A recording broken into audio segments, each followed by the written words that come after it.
Donc, je vais vous parler du 4DCT, qui est le joli nom qu'a donné Toshiba à une technique qui s'appelle en fait l'angio-CT. Alors, vous allez voir, c'est pas si récent que ça, puisque voilà le premier angio-CT, vous voyez, c'est il y a 25 ans. Et c'était déjà assez intelligent, puisqu'il y avait une vraie salle d'angio, hein, bon, qui était celle de l'époque, plus un scanner avec une table, qui était à l'époque une table mobile. Et puis, il y a eu toute une histoire très asiatique, très japonaise de cette technique, qui a évolué avec les évolutions techniques, technologiques des arceaux, avec les évolutions techniques surtout des scanners, et vous voyez, jusqu'à la fin, pour arriver jusqu'à l'implantation des scanners les plus haut de gamme de chez Toshiba. Et en 2015, Toshiba a eu la bonne idée de lancer cette technologie en dehors de l'Asie. Alors ça explique pourquoi, quand on regarde le nombre d'implantations, alors c'est des diapositives qui sont toujours pas complètement à jour parce qu'il y a des implantations et des achats qui sont nouveaux. Il y en a d'ailleurs un nouveau en Europe qui date de moins d'une semaine. Mais vous voyez qu'elles sont essentiellement japonaises, mais de manière générale beaucoup en Asie, un tout petit peu au Canada, aux États-Unis. Et puis finalement, la France fait office de pionnier, puisque actuellement on est deux à avoir cette machine, puisqu'il y a Eric et moi, et qu'il y en aura donc deux autres, plus une autre encore juste à côté de la France. Donc on voit que c'est des choses qui émergent et qui sont, mais par contre, qui sont nouvelles pour nous, Européens. Alors voilà à quoi ça correspond en pratique. Donc c'est une vraie salle d'angiographie. C'est pas du tout un arceau de bloc, en combinaison avec un scanner. Et ce scanner est mobile sur des rails. Vous avez ici avec une table qui est un plateau flottant classique, un grand écran. Enfin, c'est une vraie salle d'angiographie plus un vrai scanner. Alors, ce qui est intéressant, il y a plusieurs déclinaisons de cette machine. Celle que j'ai chez moi, donc c'est un scanner qui est, pour ceux qui connaissent la Kill One, hein, donc c'est un scanner 640 coupes, avec 78 cm de largeur de bord, ce qui permet de faire de l'interventionnel, on va dire, avec beaucoup d'aisance. On est quand même rarement embêté.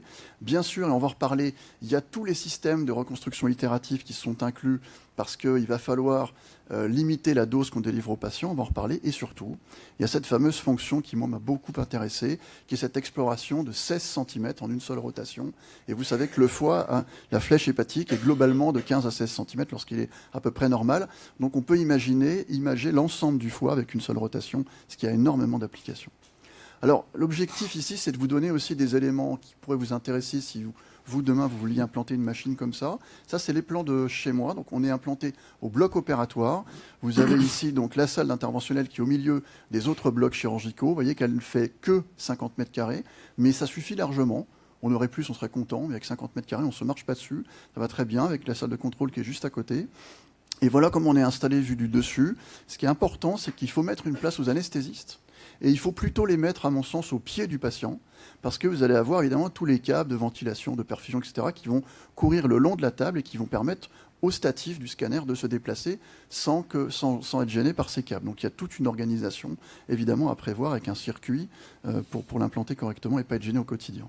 Ça, c'est une photo de la salle telle qu'elle était implantée immédiatement après implantation. Donc, vous voyez là, on a l'arceau qui est en position parking, le scanner qui est en position parking.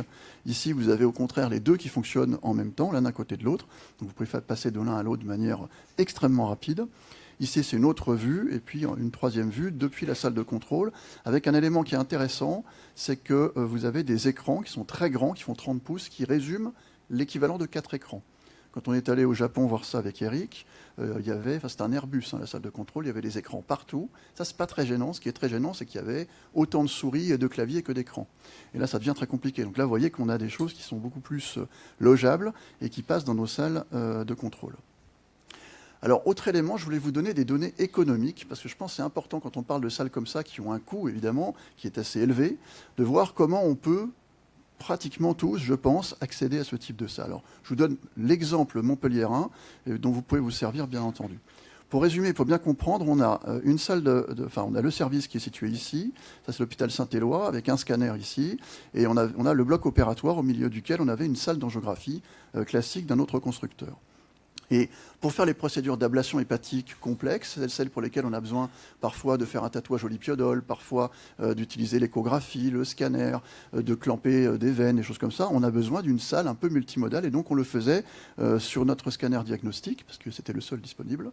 Et évidemment, quand vous faites ça, le problème, c'est que la matinée par semaine que vous consacrez à ça, pendant ce temps-là, vous ne faites pas de diagnostic. et donc l'hôpital perd des sous. Ça, c'est un premier point.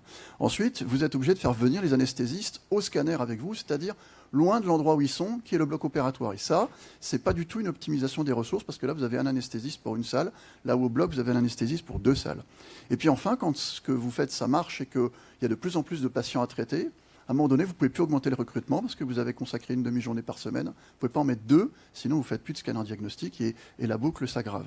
Donc il fallait trouver une solution, et la solution a été de mettre le scanner dans le bloc opératoire avec la salle d'angiographie, avec l'échographe, avec un business model très simple pour augmenter le nombre de thermoablations pour lesquelles on avait des délais d'attente qui étaient énormes.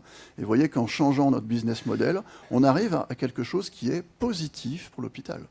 Donc si c'est bien pour les patients, si c'est bien pour nous et si c'est bien pour l'hôpital, en général, votre directeur, il va dire oui. Donc, pour résumer, l'implantation de ce genre de machine au sein du bloc opératoire rationalise les ressources d'anesthésie, et ça c'est vraiment en plein dans les discussions actuelles. Elle permet d'augmenter l'activité des scanners diagnostiques, parce que vous n'avez plus à immobiliser vos machines diagnostiques pour faire de l'interventionnel. Vous pouvez augmenter votre activité interventionnelle, tout ça c'est positif. Et puis quand même, objectivement, quand on regarde nos propres activités, les salles dédiées interventionnelles, qu'elles soient d'angiographie ou de scanner, ont des taux d'occupation qu'on pourrait qualifier quand même de pas toujours optimal. Quand vous mélangez les deux au même endroit, on peut penser que finalement, au lieu d'avoir 2 salles qui travaillent un peu, vous allez avoir une salle qui va travailler beaucoup. Et ça, c'est aussi des choses qui permettent de rationaliser l'achat. Bon, tout ça, c'est bien, mais combiner un scanner et une salle d'angiographie, la première idée, c'est de se dire on va beaucoup délivrer de doses aux patients et aussi à nous-mêmes. Et là, ce qui est intéressant, c'est que Toshiba a développé des outils qui sont extrêmement simples. Et c'est ce qui fait, à mon avis, leur succès, parce qu'on va les utiliser tous les jours. Donc, je vous en montre 3. Live Zoom, ça c'est un truc tout bête. Vous avez votre image classique, vous voulez la voir mieux, parce que vous voulez voir une petite artère. Qu'est-ce qu'on fait tous? On change le champ de vue. Vous diminuez votre champ de vue. En faisant ça, vous augmentez beaucoup votre dose. Et ben, il suffit de dire, on fait plus un zoom comme ça, mais on fait un simple zoom numérique. Ça s'appelle Live Zoom. Et là, évidemment, si c'est un zoom numérique, vous ne changez pas votre champ de vue et donc vous n'augmentez pas la dose que vous délivrez aux patients. Et ça se traduit comme ça. Donc voilà une vidéo, où ça c'est l'image classique. On va se mettre en live zoom, voilà, et ça donne cette qualité-là. Donc c'est parfaitement exploitable au quotidien et à vrai dire, on l'utilise absolument tous les jours. Deuxième élément, la collimation. La collimation, c'est la technique qui permet le mieux de réduire la dose qu'on délivre aux patients. Mais vous savez, les collimations, le problème, c'est qu'elles sont toujours centriques, symétriques. Et puis, globalement, si vous les utilisez bien, il faut beaucoup collimater. Et donc, vous avez un espèce de timbre-poste au milieu où vous avez votre scopie et tout autour, un écran noir, ce qui est extrêmement désagréable pour l'œil, d'abord, et qui, en plus, vous fait perdre tout ce qui se passe autour que vous n'avez plus. Et là aussi, une fonction qui est très intéressante qui s'appelle Spot Fluoro. Je vous le montre en réel, c'est plus simple. Voilà une image. Vous sélectionnez n'importe quelle boîte, vous la déplacez, vous la mettez n'importe où. Donc, on peut aller sur des choses asymétriques. Et après, vous avez votre scopie qui démarre uniquement dans cette boîte et qui garde tout ce qui se passe autour. Et ça, c'est pour l'œil. C'est vraiment, moi je trouve, c'est pour l'œil que le gain est le meilleur. Et là aussi, c'est un outil qu'on utilise tous les jours parce que c'est l'équivalent, c'est une collimation, sauf qu'on garde le paysage autour, ce qui peut être utile, mais en plus, vous améliorez votre contraste pour votre œil. Troisième chose, le DTS. Alors, le DTS, c'est un système de codage couleur qui vous permet de voir en temps réel la dose que vous délivrez sur la peau du patient. Ça, c'est très intéressant parce que tous les systèmes d'angiographie ont des chiffres qui défilent, vous avez des milligrés, etc. Puis si vous avez un manip un peu qui surveille ça, il va vous dire attention, on a dépassé un gré, etc. Là, vous n'avez rien à regarder, il y a des chiffres aussi, plein, mais on ne les regarde jamais parce qu'on n'a pas le temps, parce qu'on regarde ce qu'on fait et pas du tout ces chiffres-là. Par contre, jetez un coup d'œil sur la colorisation du bonhomme, ça vous permet de savoir si peut-être qu'en changeant un petit peu l'oblique de votre arceau, vous allez pouvoir épargner certaines doses, une certaine quantité de doses à la peau du patient. C'est un outil aussi très pragmatique, très intéressant. Et après, je voulais vous montrer quelques cas cliniques. Alors, pas que pour les cas cliniques, parce que c'est intéressant, mais c'est surtout pour vous montrer comment on peut l'utiliser au quotidien, quel est finalement le workflow, la fluidité du système. Alors, on commence par une procédure de pose de cathéter intra-artériel. Vous savez qu'on commence par emboliser les artères à destinée non hépatique, et celle qui souvent nous pose des problèmes, c'est l'artère gastrique droite. Là, vous avez donc une angio 2D, donc on pense que cette artère gastrique droite, c'est celle-ci, on n'est pas tout à fait sûr. Et cette artère, donc on veut déjà être sûr que c'est bien celle-là, mais ensuite, on veut aussi la cathétériser, et là, c'est pas toujours très simple. Donc là, on passe en mode scanner, donc c'est du temps réel, donc on décale l'ampli, voilà. Ensuite, on met la table en position scanner, donc on a juste à la déplacer. À un moment donné, elle se bloque, elle est en position scanner, Et après, vous n'avez plus qu'à faire venir votre scanner. Donc, c'est 2 boutons sur lesquels vous appuyez. Et le scanner se déplace sur ses rails. Bien sûr, il faut enlever la protection latérale contre les rayons. Et votre scanner vient se déplacer, se mettre en position. Vous voyez, ça n'a rien à voir avec les phases de préparation des cônes BIM CT pour lesquelles il faut faire des tonnes de tests, il faut écarter tout le monde, scotcher parfois les draps, etc. etc. Là, c'est extrêmement simple. Et ça donne ce type d'image. Et là, vous voyez, donc on a un artérioscanner, donc vous avez la qualité qui n'est sans commune mesure, mais on va en reparler avec les cônes BIM. On identifie l'artère gastrique droite ici, on appuie dessus, on clique dessus, on garde le clic appuyé, et immédiatement, un volume est constitué, que vous allez voir apparaître là, voilà, et qui vous donne, tout ça c'est du temps réel, qui vous donne l'arbre vasculaire et qui vous confirme que c'est bien cette artère. Ensuite, vous choisissez l'angulation qui vous intéresse. Et une fois que vous avez choisi cette angulation, l'arceau est automatiquement, parce que les deux communiquent ensemble, se met en oblique pour avoir la meilleure angulation pour voir l'origine de l'artère. Puis vous avez du road mapping 3D. Vous voyez que c'est un road mapping 3D qu'on a activé avec le live zoom, mais aussi avec le spot fluoro. Donc on peut tout mélanger. Et chez nous, on utilise des ventilations à petit volume qui sont très faciles à mettre en œuvre pour avoir finalement un road mapping de très bonne qualité avec très peu de mouvements, des cathéters et des micro-guides. Autre procédure qui pose souvent des problèmes, notamment pour les plus jeunes, le TIPS. Donc le TIPS, le problème, c'est la ponction du système porte que l'on fait globalement en aveugle. Donc là, on va se servir d'un scanner précédent du patient. Donc ça, c'est un scanner que le patient avait dû avoir 1 mois ou 2 avant. Donc on commence par segmenter un volume osseux. Donc ça, c'est pas du temps réel, la vidéo est accélérée 2 fois, sachant que depuis, on va beaucoup plus vite. Vous allez voir, ça prend globalement 2 minutes. Donc on segmente un certain nombre d'os qu'on va considérer comme étant d'intérêt. Et ensuite, on va se porter sur l'acquisition portale donc de ce scanner ancien qui est dans le PAX. Et on voit la veine porte, on clique dessus, on garde le clic appuyé, et il va segmenter l'ensemble des vaisseaux porte immédiatement. Alors là, en l'occurrence, il y a des erreurs. Il a pris quelques vaisseaux qui ne sont pas des vaisseaux porte comme des vaisseaux porte. Il suffit de cliquer sur chacun d'eux, et il les exclut automatiquement. Donc ça va très vite, vous allez voir, là, on enlève quelques vaisseaux. Et par la suite, donc on va obtenir un volume portal que l'on va additionner au volume osseux qu'on a mis, et voilà, vous obtenez ceci qui va être le masque que vous allez utiliser ensuite en scopie, et pour lequel vous faites un recalage sur la structure osseuse qui vous sert à recaler. Et donc là, maintenant, vous voyez votre système porte. Alors, nous, on le voit parce qu'on fait du contrôle écho en même temps qu'on fait les tips, mais on a ça en plus qui nous aide bien. Donc, on a 2 moyens, finalement, de guider cette ponction porte, qui est probablement la partie la plus difficile de ce geste. Et vous voyez qu'une fois que c'est fait, on a un très bon fitting entre les deux. Ça fonctionne vraiment très très bien, c'est très utile. Surtout, c'est très facile parce que cette préparation que vous avez vue juste avant, on va dire que ça prend 2-3 minutes. C'est fait par le manip et ça peut être fait même bien avant que le patient rentre en salle. Autre caractéristique chez Toshiba qui est très intéressante, c'est l'imagerie de soustraction. Faites une acquisition sans injection, une acquisition injectée, temps artériel ou temps plus tardif. Vous pouvez les soustraire. Et quand on fait ça, on voit extrêmement bien les vaisseaux et ça donne ce type d'image où personnellement, moi, je n'avais jamais vu autant de vaisseaux dans le foie. C'est incroyable. Il y en a tellement d'ailleurs qu'il y en a trop. C'est-à-dire qu'on ne peut pas faire de road mapping 3D sur des images comme ça, tellement c'est précis. Donc heureusement, vous allez voir en bas à droite, là sur le petit truc vert, il y a une fonction chez Toshiba qui permet de réduire le nombre de vaisseaux. Ça, c'est vraiment bien. Parce que finalement, on a tellement d'informations que de temps en temps, ça noie l'information. On arrive à les réduire pour avoir des road mapping de très bonne qualité. Mais globalement, quand on voit ces images et qu'on les compare à n'importe quel cône BIM, sur tous les plans, pour moi, l'enjeu CT gagne. La préparation, vous avez vu, ça va super vite, rien à voir. Le champ de vue, on a un champ de vue qui est le champ de vue d'un scanner, donc il n'y a pas photo. On couvre absolument tout. Le centrage, il est très simple puisqu'il est fait au scanner. Le nombre de phases, on peut faire autant de phases qu'on veut, on va en reparler, ça va être le 4D, alors qu'avec les cônes BIM, on en fait 1, on en fait 2 parfois. Le fait de demander au patient d'arrêter de respirer, alors sur la machine que j'ai, ça n'a aucun intérêt. Pourquoi? Parce qu'en fait, il va imager le foie en une seule rotation, donc vous n'avez rien à lui dire. Il n'y a pas besoin, puisque ça va tellement vite, il n'y a pas d'artefact respiratoire. Ça n'a rien à voir avec les cônes BIM. Et puis toute la partie travail sur la station, etc., est beaucoup plus faible. Et puis la qualité image, je pense que j'espère vous avoir convaincu que c'est sans commune mesure. Donc à l'heure d'aujourd'hui, pour moi, cette technique, si on regarde la qualité, l'irradiation, le temps de travail, etc., sont bien meilleurs sur l'enjeu CT que sur n'importe quel cône BIM.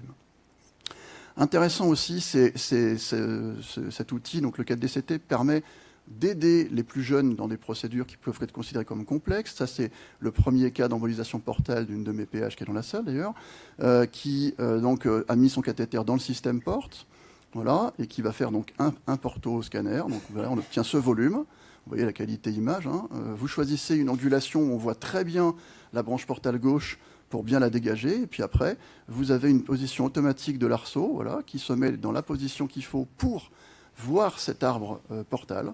Et ensuite, avec le road mapping 3D, faire l'embolisation devient un jeu d'enfant, puisqu'il suffit, là c'est une voie homolatérale, d'injecter du lipiodol et de la colle, de travailler un peu avec le flux, et on voit très très bien ce qu'on fait. Vous voyez ici, dans ce cas-là, la branche portale de droite était très longue, ce qui n'est pas toujours le cas, bien sûr, mais on voit très bien qu'on est très à distance ici, et donc il suffit d'injecter en continu jusqu'à remplir l'ensemble de l'arbre portal, ce qui prend à peu près 5 minutes, ce qui rend le geste beaucoup plus simple.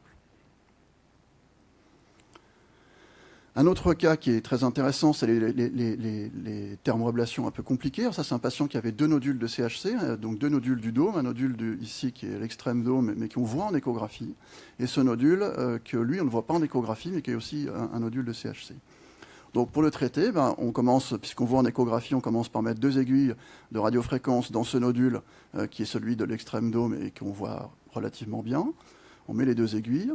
Et puis une fois que les 2 aiguilles sont mises, vous les avez ici, on va dans le tronc cœliaque, puisqu'on a une salle multimodale, donc on passe de l'échographie à l'angio, on va dans le tronc cœliaque, on va dans l'artère hépatique, on injecte quelques gouttes de lipiodol, et une fois que le lipiodol a fait son œuvre, vous avez ici, on voit la tumeur qui est là, qui est devenue blanche, et donc après il faut se débarrasser du poumon, ça c'est assez facile avec le CO2, on injecte du CO2 dans la plèvre, on est sous scanner, donc on est passé de l'échographie à l'angiographie au scanner, et là on va cibler ce nodule sous guidage du scanner après avoir écarté le poumon, ce qui pose pas beaucoup de problèmes. Voilà, vous allez voir l'aiguille arriver, c'est vraiment très facile une fois qu'on a fait ça. Ensuite, ce qui est intéressant, c'est qu'avec cette machine, on peut faire une acquisition pendant la phase d'intervention en 16 cm, où là, vous avez tous les plans, axial, sagittal, coronal, et vous pouvez mettre votre aiguille, votre plan ici comme vous voulez. Vous voyez bien qu'on est bien dans la tumeur et qu'on voit bien tout ce qui environne la tumeur, pour le cas où il y a des choses à risque autour. Donc c'est extrêmement performant et hyper facile d'utilisation. Et puis je voudrais finir par l'imagerie 4D, parce que ça pourrait bousculer un petit peu notre façon de faire à l'avenir. On a un scanner donc, qui est un scanner qui permet d'explorer en 3D, mais on peut répéter ces explorations 3D de 16 cm dans le temps. Donc 3D plus le temps, c'est 4D. Pour bien comprendre, ça c'est une image 3D d'une main, et ça c'est une image 4D d'une main. Donc ça, c'est ce qu'on peut faire pour l'ostéo-articulaire, hein, les équipes comme l'équipe d'Alain Blum qui fait ça très bien, qui étudie des pathologies ostéo-articulaires en 4D, des choses qu'on ne peut rater en 3D parce que c'est les mouvements qui vont révéler telle ou telle pathologie. Et ça, on peut l'appliquer au foie. Et vous voyez, ça c'est un exemple, ça c'est une artériographie d'un patient qui a une tumeur neuroendocrine avec plein de métastases hépatiques qui on a fait une chimio-embolisation. Et vous voyez, ça c'est pas une image d'artériographie, ça c'est du scanner.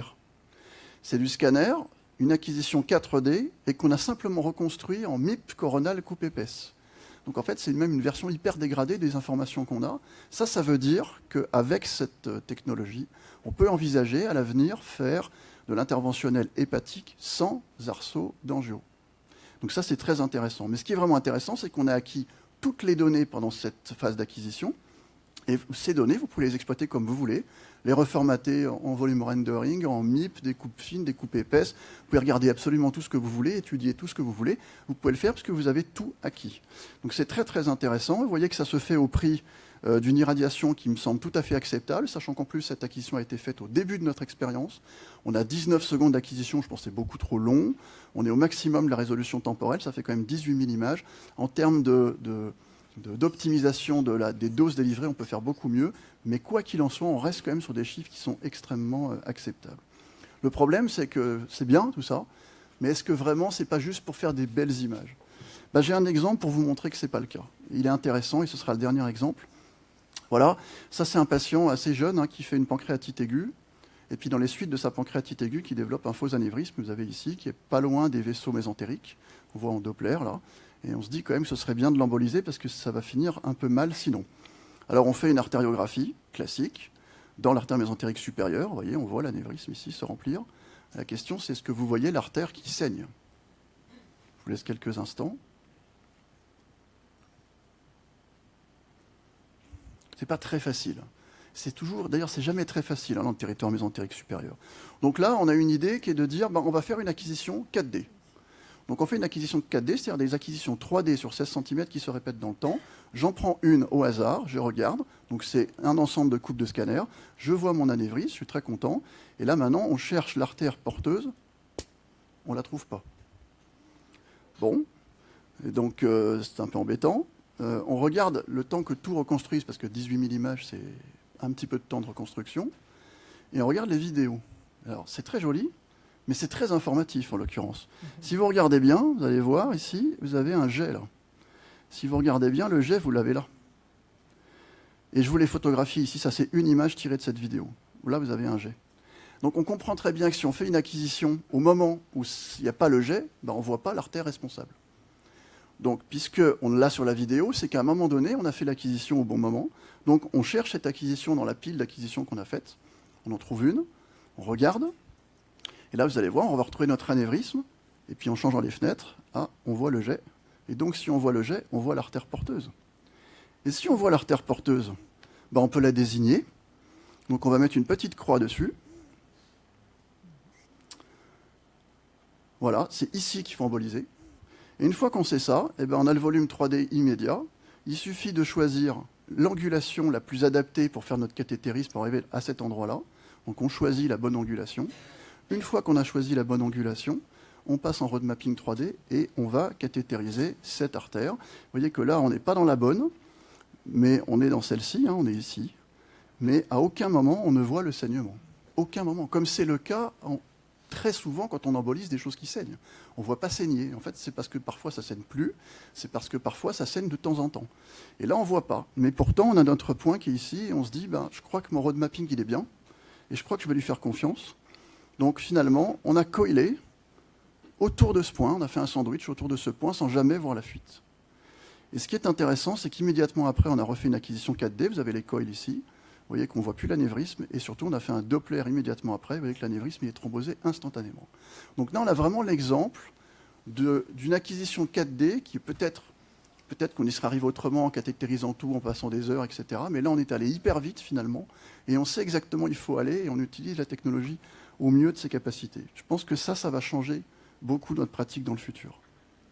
Bon, pour conclure, moi je dirais que cet outil, c'est d'abord un excellent système d'angiographie que moi j'ai découvert. Je ne connaissais pas du tout Toshiba en angiographie.